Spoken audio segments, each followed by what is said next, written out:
Hello guys, welcome to my channel. This is Daniel from Engineer's Note. Today we're gonna learn what on earth pivot is. So this is gonna be a very short video and it's not difficult at all. But when I first learned linear algebra, I was kind of confused what pivots are. So that's why I'm making this video.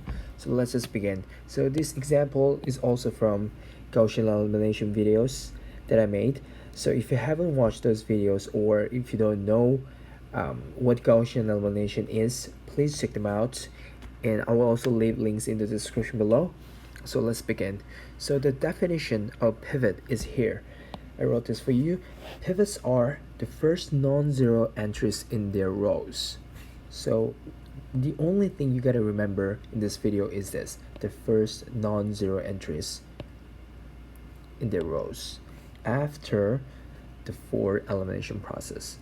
The first non-zero entries are pivots. Okay, so let's look at it.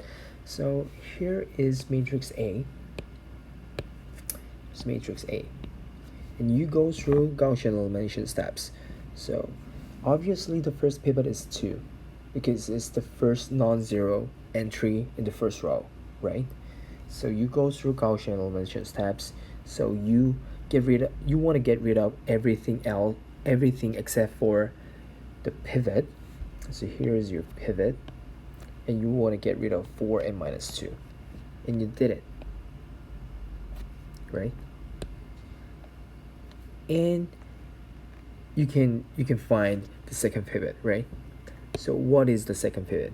The second pivot is obviously minus 8 because it's the first non-zero entry in the second row. And you go through one more for elimination step. So you get rid of 8 from the second column, and there you are. So what is the third pivot? It's obviously 1, right?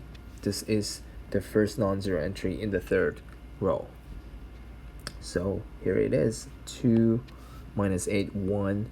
These are 3 pivots of matrix A. Pretty freaking sweet. Pivot is very important.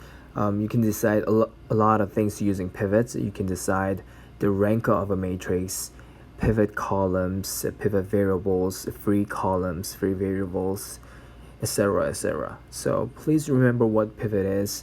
Here is the definition. So one thing you gotta remember in this video is the first non-zero entries in the rows. So that's it. Thanks for watching. I hope to see you in the next video.